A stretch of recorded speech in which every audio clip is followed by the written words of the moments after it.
गुंडे भागने की जगह नहीं था। उस समय गुंडे भाग के उत्तर प्रदेश जाते थे, बिहार में जाते थे, बंगाल में जाते थे।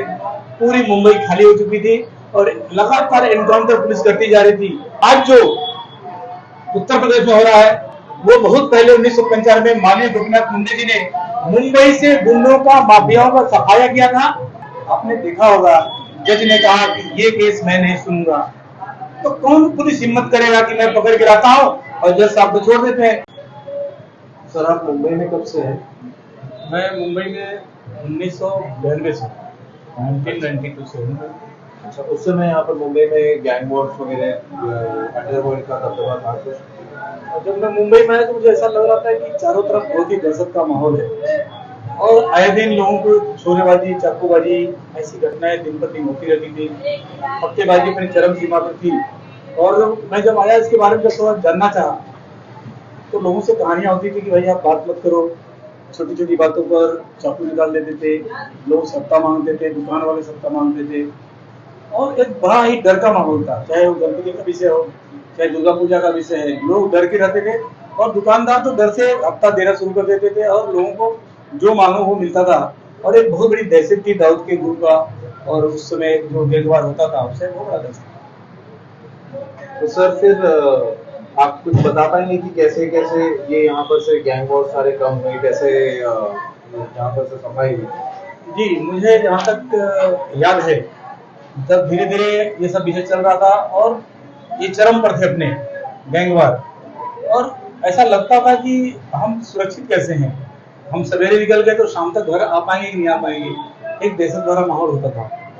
1995 में जब शिवसेना और भाजपा की सरकार आई और आदरणीय बाला साहब ठाकरे जी के नेतृत्व में और उनके आशीर्वाद से जब पहली बार मुख्यमंत्री मनोहर जोशी जी बने और उप मुख्यमंत्री भाजपा के माननीय श्री मुंडे जी बने और गृह मंत्रालय उनके पास था, तो जैसे लगा कि छत्रपति शिवाजी महाराज का आशीर्वाद और माननीय बाला साहब ठाकरे का आशीर्वाद इन दोनों नेताओं के ऊपर आ गया। और मैंने देखा कि जो गृह मंत्रालय है और माननीय मुंडे जी है, उन्होंने एक एक करके इतना बढ़िया निर्णय लिया कि उन्होंने कहा कि पुलिस को दबना नहीं है। कमिश्नर के साथ में मीटिंग किया कि कमिश्नर और मुंबई पुलिस लोगों की सेवा के लिए है, सहायता के लिए है, गुंडों के सफाया करने के लिए, डरने के लिए नहीं है, गोली खाने के लिए नहीं है, गोली मारने के लिए है। तो मैं उन्होंने पूरा पावर दिया। जिस तरह से आज मैं देखता हूँ कि योगी जी की याद आती है जो काम कर रहे हैं, तो जैसे मैं सुनता हूँ कि उत्तर प्रदेश में माफियाओं के अंत के लिए योगी जी ने कमर कस लिया, तो मुझे तुरंत 1995 की घटना याद आती है, सरकार याद आती है कि माननीय मुंडे जी बाला साहब ठाकरे जी की आशीर्वाद के साथ किस तरह से माफियाओं पर, गुंडों पर टूट पड़े थे। गुंडे भागने की जगह नहीं था। उस समय गुंडे भाग के उत्तर प्रदेश जाते थे, बिहार में जाते थे, बंगाल में जाते थे। पूरी मुंबई खाली हो चुकी थी और लगातार एनकाउंटर पुलिस करती जा रही थी। पुलिस के हौसले इतने मजबूत थे कि गुंडे भागते थे। और मैं समझता हूँ उसी समय दाऊद भी मुंबई छोड़ करके फरार हो गया। आज तक भारत में नहीं आया, मुंबई कौन सी बात है। और दाऊद के गैंग का सफाया उस सरकार ने कर दिया। और मैं फिर से बाला साहब ठाकरे जी को सिर से याद करता हूँ। और आज के दिन में फिर जो है जिस तरह से लोगों में डर है कि नहीं भाजपा शिवसेना सरकार आई है और योगी लगातार इनकाउंटर कर ही रहे हैं, जिससे माफिया लगातार डर रहे हैं कि मुझे जेल में ही जाने दो, मुझे बाहर नहीं आना है। जिनकी बेल हो गई वो बेल से बाहर नहीं आना चाहते हैं। ये होती है एक अच्छा प्रशासन, एक अच्छा नेता का ये गुण होता है, पहचान होता है। मुझे वैसे गोपीनाथ मुंडे जी बहुत याद आती है और मैं योगी जी जब देखता हूँ तो मैं मुंडे जी की छवि को देखता हूँ और दोनों नेता एक समान दिखते हैं। और वैसे ही देश की जरूरत है कि जो देश में माफिया राज चल रहा है, जो गुंडे एक से एक पल रहे थे, नेताओं को कुछ जो नेता पाल के रखे थे उनको अपने चीजों के लिए कि हमारा सहयोग होगा, राजनीतिक हमारा फायदा होगा। और कहीं न कहीं उस समय की जो राजनीति थी, अभी तो राजनीति बहुत सारा सुधार हो रहा है, अच्छे लोग आ रहे हैं। अच्छे लोगों के आने के बाद एक सेवा का विषय जो है कि हम नेता नहीं, सेवा है, हम सेवक हैं, हम जनता के सेवक हैं। ये जो भाव मोदी जी ने लाया हुआ है, ये भाव धीरे धीरे आ करके और बहुत सारे मुख्यमंत्रियों में भाव आ गया है कि नहीं, हमको जनता ने चुना हुआ है तो हम जनता की भलाई के लिए करेंगे, हमारी सीटें कमाएगी चलेगा, लेकिन हम पारदर्शिता रखेंगे, हम गुंडों को सफाया करेंगे, हमारे अंदर गुंडे नहीं रहेंगे, जीरो टॉलरेंस होगा और देश में एक राम राज की स्थापना करेंगे। ये जब मैं सुनता हूँ और देख भी रहा हूँ तो एक बहुत ही सुखद भविष्य की अनुभूति होती है। और ईश्वर से मैं कामना करता हूँ कि धीरे धीरे एक सामान्य आदमी चौड़ी छाती करके जिंदा रहे और शान से जिए कि मैं भारत माता का पुत्र हूँ, गुंडा हमारा कुछ नहीं बिगाड़ सकता है। तो नेताओं की जो ताकत है बढ़नी चाहिए, पुलिस की ताकत बढ़नी चाहिए। और कब बढ़ेगी? जब नेता किसी माफिया को सहयोग नहीं करेगा, जब नेता किसी माफिया का हेल्प लेकर के सरकार में शामिल नहीं होगा, जब कोई नेता इस तरह की हरकत नहीं करेगा कि मैं गुंडों की सहायता लूं, जब सामान्य जनता खुल करके, जब योगी जी जैसे, मोदी जी जैसे और अभी जो नेता है सामान्य जनों के, उनका हाथ मजबूत करेंगे, तो मैं समझता हूँ अभी ये घटना घट गई, मैं बड़ा अच्छा लगा मुझे कि 1000 करोड़ का मद में एक बड़े नेता है, कांग्रेस के हैं, उन्होंने एक बड़ा कब्जा करके बनाया हुआ था, फिर सुमैया जी ने उसको देखा। तो आप बताइए, जब कांग्रेस की जब सरकार होती है और इनके लोग होते हैं तो हड़पबाजी होती है, जमीन हड़पना होता है और माफियाओं का ग्रुप बन जाता है, लोगों का रूम हड़पना हो जाता है, सरकारी जमीनें हड़पना होती है और झूठे चाल बना देने होते हैं, स्टूडियो बना देने होते हैं। तो लोगों का विश्वास कम होता है सरकार पर से जब ऐसे नेता आते हैं कि भाई ये माफियाओं का कर रहे हैं, भू माफिया है, ये लोगों के क्रिमिनल को सहयोग दे करके जनता को क्या सिखाना चाहते हैं, तो जनता डर जाती है। लेकिन जब ऐसे नेता आते हैं, सीना ठोक के करते हैं ये गलत हुआ है, चाहे मंत्री में रहे हो, चाहे सरकार में रहे हो, चाहे कोई बड़ा नेता हो, टूटना चाहिए, उनकी जमीन खाली होनी चाहिए, तो जनता को बहुत सुकून मिलता है। तो जो भारत का संविधान है वह सभी के लिए समान होना चाहिए। अगर एक चोर चोरी करता है तो उसको चोर की सजा होती है, वहीं पर एक दूसरे पंथ का चोर सजा क्यों नहीं पाता है? अगर वो चोरी करता है फिर वो बोलता है कि नहीं नहीं, हमको तो हमारे धर्म के हिसाब से ये जायज है, वैसा जायज है, फिर अलग अलग बातें करता है, फिर संविधान की दुहाई करता है। माफिया होता है, फिर बोलता है कि नहीं हमारे में हराम है, फिर वही जब पकड़ा जाता है तो बोलता नहीं हमको संविधान के द्वारा हमको सजा मिलनी चाहिए। फिर पुलिस बिक जाती है, जेलर बिक जाता है और बहुत सारे जज बिक जाते हैं। जैसा अभी सुनने में बड़ा शर्मिंदगी महसूस हुई कि 10 जजों ने अतीक अहमद के केस को ना बोल दिया, हम सुनेंगे नहीं, मुझे मार दिया जाएगा। तो जिस देश की जज के ऊपर, कोर्ट के ऊपर लोगों का भरोसा है, वही लोग टालते रहे, डरते रहे। तो मुझे शौक लगा कि सामान्य व्यक्ति किस लेवल में जाकर के उम्मीद कर सकता है कि मुझे न्याय मिलेगा और मुझे इन पर भरोसा होना चाहिए। और मीडिया ने इस तरह से खुलासा किया कि 10 जजों ने लगातार, यानी इतनी ताकत उनके पास कहां से आती है। तो मैं कहीं न कहीं समझता हूं कि जो पूर्व के नेताओं ने गलतियां किया है वैसी गलती अब नहीं हो और लोगों को एक चैन की बात आए और एक विश्वास पैदा हो कि नहीं, हमारा देश, हमारा संविधान सामान्य आदमी के हितों की रक्षा के लिए है और सामान्य आदमी के हितों की रक्षा होगी तो उसके अंदर से डर खत्म होगा, भय खत्म होगा और भयमुक्त समाज होगा। और डर नहीं रहेगा तो देश के लिए काम कर पाएगा, कमाएगा, देश को अपना कर देता है, तो जो कर देता है, टैक्स देता है, उससे देश की भविष्य का निर्माण होना चाहिए, न कि हर चीज में एक बुराई आनी चाहिए कि नहीं इसका फायदा लेकर के गलत राहों को लोग जाएं।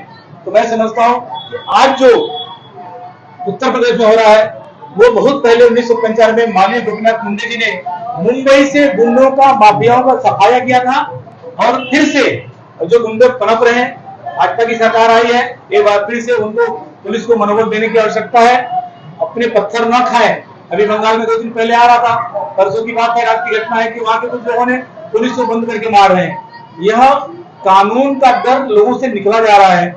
जो माफिया लोग हैं उनके अंदर डर बैठाने के लिए आवश्यकता है कि वहां के मुख्यमंत्री, जिन राज्यों में हो रहा है वहां के मुख्यमंत्री मजबूती से पुलिस को मजबूत प्रदान करें और वो मजबूती से काम करेंगे तो माफियाओं का अंत होगा और माफियाओं का अंत करके सभ्य समाज की संकल्पना, स्थापना ही हमारे बाबा साहब अम्बेडकर जी का जो हमारा सोच है, संविधान है, वही है कि सभी को समान अधिकार मिले। लेकिन होता नहीं है। क्यों नहीं होता है? कुछ लोग हैं जो टिपिकल लोग उसका फायदा लेते रहते हैं और अलग अलग बातों से अलग अलग लोगों को लोभान दे करके और लोगों को गलत रास्ते पे ले जा रहे हैं। ये नहीं होना चाहिए और एक बहुत कड़ा संदेश उनको मिलना चाहिए कि सरकार सरकार होती है, पुलिस पुलिस होती है, हम सामान्य लोग हैं, सरकार से बड़ा कोई नहीं है, देश से बड़ा कोई नहीं है, कानून से बड़ा कोई नहीं है, चाहे वो दाऊद हो, चाहे वो कोई भी माफिया हो, उसको सबक मिलना ही चाहिए, उसका अंत होना ही चाहिए और लोगों को एक सभ्य समाज बनाने के लिए, देश को मजबूत करने के लिए कानून से कोई खिलवाड़ नहीं चलेगा और कानून से खिलवाड़ नहीं करना चाहिए। एक सीधी सी बात है। सर, आपने कानून की बात की, पुलिस का काम है इनको, जो माफिया है, जो गुंडे हैं, उनको पकड़ना, जो भी सजा देनी है ये तो कोर्ट तय करना चाहिए। तो ये एनकाउंटर्स फिर गलत नहीं हो जाएंगे? देखिए एनकाउंटर को मैं सपोर्ट नहीं कर रहा हूँ, एनकाउंटर होना चाहिए, ऐसा मैं नहीं कह रहा हूँ, लेकिन जब माफिया, समझिए एक माफिया 40 साल तक ऐसा राज चलाता है कि पुलिस को बंदी बना लेता है, दर्जनों पुलिस को बंदी बनाकर घर में रखता है, एसीपी से अपना जूते साफ करवाता है, एसीपी को 4-4 घंटे खड़ा रखता है, और बाहुबली का इतना प्रताप जताता है कि पुलिस हमारे सामने कुछ नहीं है, पुलिस को ही गोली मार देता है, हत्या करता पुलिस का।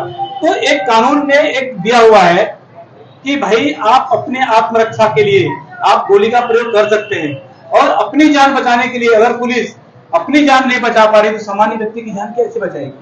तो पुलिस अपनी सुरक्षा नहीं कर पाएगी, इसका मतलब वो सामान्य व्यक्ति कोई सुरक्षा नहीं कर पाएगी। तो वो जो एनकाउंटर कैसे होता है, उसने गोली चलाया और पुलिस तो ट्रेनिंग ली होती है, तो अपनी जब सुरक्षा में गोली चलाती है ठीक निशाने पर लगता है, और माफिया ढेर होता है, और जब ऐसा होता है तो उसके अंदर डर आता है। और ये जरूरी है, हम पकड़ेंगे, कोर्ट में ले जाएंगे, 4 वकील उनकी तरफ से खड़े हो जाएंगे, ये सब ठीक ठाक है, होना भी चाहिए। लेकिन जज जो है, आपने देखा होगा, जज ने कहा कि ये केस मैं नहीं सुनूंगा, तो कौन पुलिस हिम्मत करेगा कि मैं पकड़ के लाता हूं, और जज साहब को छोड़ देते हैं, बेल देते हैं, 1 लाख का जुर्माना, 5 लाख का जुर्माना। जो करोड़ों कमा रहा है, करोड़ों ले रहा है, हफ्ता वसूल रहा है, लोग अपहरण कर रहा है और करोड़ों मांग ले रहा है, उसके लिए 1-5 लाख क्या है? सही निर्णय जब नहीं होगा तो मैं तो कभी मुझे डर लगता है कि जिस तरह से पुलिस को, अभी देखा आपने अतीक अहमद का लोगों ने वध किया, उसका गोली मारा, क्यों मारा? क्योंकि उन्होंने देखा कि पुलिस पकड़ी है, ये जेल में रह करके भी अपने बेटे से और अन्य बदमाशों से बम फिटवाता है, लोगों को दिन दहाड़े उमेश पाल की हत्या करवाता है, दौड़ा के गोली मरवाता है। तो ऐसे माफियाओं का एनकाउंटर हो या कोई गोली मारे, मैं समझता हूं कि यह एक ही भाग है, ये अलग अलग कोई भाग नहीं है, उसी की क्रिया की प्रतिक्रिया है और होनी चाहिए। जब तक ये उनके अंदर डर नहीं आएगा तब तक मैं ही बड़ा हूं ऐसा वो समझते रहेंगे, और लोगों को डराते रहेंगे, धमकाते रहेंगे, यहाँ की बेटी बहनों को उठाते रहेंगे, और उनको लगेगा कि नहीं मेरे साथ जज है, मेरे साथ पुलिस है, सारे पुलिस करप्ट है, ऐसा मैं नहीं मानता हूँ, सारे जज ऐसा नहीं सुनेंगे, ऐसा नहीं मानता हूँ। लेकिन कहीं न कहीं लोगों के अंदर से जजों के प्रति एक संकुचित विचारधारा आती जा रही है, लोगों के गुस्सा होते जा रहा है। जैसे एक और आपने देखा घटना, अभी जज साहब ने कहा कि हमारे मन का सोच है कि मैं पुरुष हूं कि महिला हूं। आज तक भारत देश में पुरुष और महिला की विवाह जो हो रहा था, जज साहब सुप्रीम कोर्ट का जज बोलते हैं कि आपके मन का सोच है कि आप सोच लेंगे मैं पुरुष हूं तो पुरुष हूं, आप सोच लेंगे मैं महिला हूं तो महिला हूं। ये कितनी गंदी विचारधारा भारत पर थोपा जा रहा है, जो भारत की संस्कृति में ऐसा कहा गया है कि महिला हमारी देवी है और हम कोई कर्म करते हैं, जैसे गर्भाधान हमारे लिए एक संस्कार है 16 संस्कारों में से, उसमें इस देश पर एक बहुत बड़ी विकृति लादने का प्रयास जज कर रहे हैं, सुप्रीम कोर्ट कर रहा है, यानी हमारी दिशा को भ्रमित करने जा रहे हैं, देश की हमारी अस्मिता के साथ खिलवाड़ कर रहे हैं। उसी तरह से माफियाओं ने भी इस देश की व्यवस्था के साथ, कानून के साथ जिस तरह से खेला, पुलिस को हम क्या करेंगे, डरा देंगे कि देखो तुम्हारे बाल बच्चे हैं कि नहीं है, तुमने हमको पकड़ा है तो समझ जाओ। जैसे आपने देखा होगा बीच में एक जो आयु थे, उनको धमकी आ रहा था कि तुम्हारे बाल बच्चे हैं क्या, तुम 50 लाख ले लो, 5 करोड़ ले लो, लेकिन तुम कोई कार्रवाई मत करो। लेकिन ऐसे ईमानदार भी जाबाज ऑफिसर हैं जिन पर बहुत गर्व होता है कि नहीं, वो हारे नहीं, डरे नहीं, और उन्होंने कार्रवाई किया। और मैं समझता हूँ जो हुआ ठीक तो नहीं हुआ, लेकिन उनको लग गया कहीं न कहीं कि जज महोदय बार बार कुछ कार्रवाई करते नहीं है, 40 साल से घसीट रहे हैं। ये गुस्सा जनता के मन में नहीं आना चाहिए, और ये नहीं आएगा तो बहुत अच्छी बात है, क्योंकि पुलिस अपना काम करेगी, पुलिस पकड़ करके जज के पास खड़ा करती है। जज को देखना चाहिए कि संविधान के दायरे में अगर एक खूनी अपराधी है, इसको बेल नहीं देना है, और इसको बहुत जल्दी एक सजा सुनानी चाहिए, कम समय में सुनानी चाहिए, जो उसकी समय सीमा है उसमें सजा हो जाए तो अपराधियों में डर पैदा होगा कि नहीं उसको फांसी हो गई, उसको आजीवन कारावास हो गया, उसको आजन्म उसको कारावास हो गया। इस तरह की जब सजा होगी, अलग सजाएं हमारे संविधान में होगा, तो माफियाओं में डर होगा और गुंडों में डर होगा, तो ये सब सारी बातें अपने आप बंद हो जाएंगी। दुर्भाग्य के होने लगा।